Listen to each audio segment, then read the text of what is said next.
उम्मीद करता हूँ आप सब लोग खैरियत से होंगे। आज मैं चेनसो मैन का एपिसोड 4 एक्सप्लेन करूंगा, तो बिना टाइम वेस्ट करे चलिए शुरू करते हैं।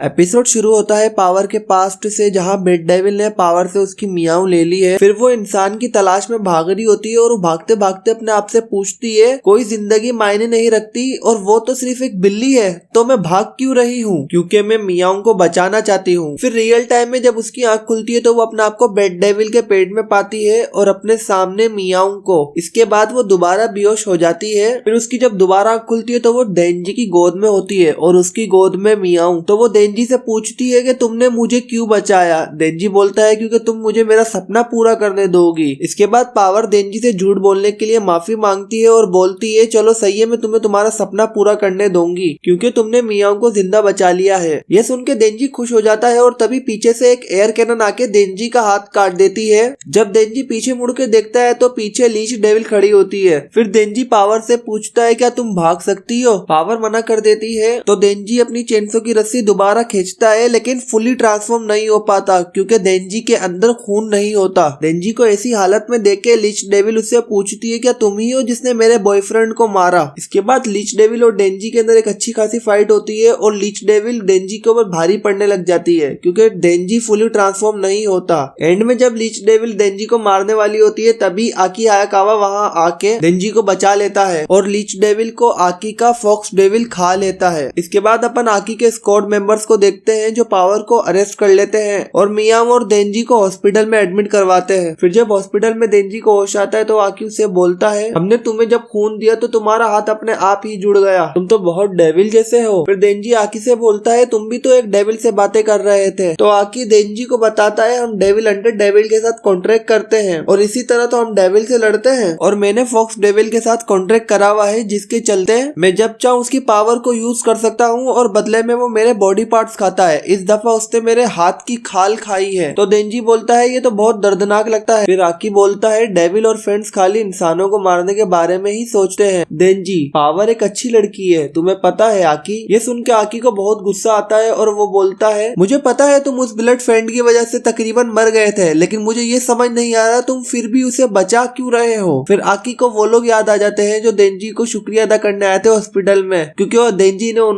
की जान बचाई थी। लेकिन ये सब डेंजी को पता नहीं होता क्योंकि वो जब बेहोश था। फिर आकी बोलता है, अगर मैंने ये बात ऊपर वाले ऑफिसर्स को बता दी तो तुम दोनों पनिश किए जाओगे, लेकिन इस दफा कोई मरा नहीं तो इसीलिए मैं इस बात को नजरअंदाज कर देता हूँ। लेकिन तुम्हें मुझसे एक प्रॉमिस करना होगा कि तुम मेरे ऑर्डर्स अच्छी तरह फॉलो करोगे। तो डेंजी बोलता है, फिक्र नहीं करो, मैं अब काम को तुम्हारी तरह सीरियसली लिया करूंगा। फिर आकी रूम से बाहर चला जाता है और अपन देखते हैं पावर को जो हथकड़ियों में खड़ी होती है। तो आकी पावर की हथकड़ियां खोल देता है। ये देख के बराबर में खड़ी हामेनो आकी से बोलती है, तुम श्योर हो इस बारे में? अगर फ्यूचर में इस ब्लड डेविल ने किसी को मारा तो उसके रिस्पॉन्सिबल तुम होगे आकी। तो आकी बोलता है, अपन डेविल हंटर है और अपन ने कसम उठाई थी अपना काम पूरा करने की, भले उसके लिए अपन को डेविल और फ्रेंड्स को यूज करना ही क्यों ना पड़े। इसके बाद आकी माकीमा के पास जाता है इस पूरे इंसिडेंट की रिपोर्ट देने। एंड में माकीमा बोलती है, तुम पहले से कम सख्त हो गए हो, क्या ये डेंजी की वजह से है? तो आकी बोलता है, मैं बिल्कुल नहीं बदला। इसके बाद वो बाहर जाकर आसमान की तरफ देखता है। फिर सीन शिफ्ट होता है और अपन डेंजी और आकी को नाश्ता करते हुए देखते हैं और तभी उन्हों का दरवाजा बहुत जोर जोर से बजने लग जाता है। तो वो दोनों डर जाते हैं। फिर दरवाजा तोड़ के पावर अंदर आ जाती है और उसके हाथ में उसका सामान भी होता है और वो बताती है, अब मैं तुम लोगों के साथ रहूंगी। तो आकी माकीमा को फोन करता है और उससे बोलता है, ये सब क्या है? तो माकीमा बोलती है, मैं उम्मीद करती हूँ तुम अपना एक कमरा पावर को भी दे दो, उसको यहाँ रहना बहुत मुश्किल हो रहा था। तो आकी बोलता है, तुम सारे खतरनाक बंदों को मेरी जगह पे जमा क्यों कर रही हो? माकीमा बोलती है, क्योंकि मैं तुम पे सब में ज्यादा ट्रस्ट करती हूँ और तुम फिक्र ना करो, पावर ने वादा करा है कि वो कहना मानेगी। ये सुन के आकी मान जाता है और पावर को अपनी जगह पे रहने देता है। आकी और डेंजी मिलके पावर को इंसानों की तरह रहना सिखाते हैं क्योंकि वो सारे काम गलत कर रही होती है।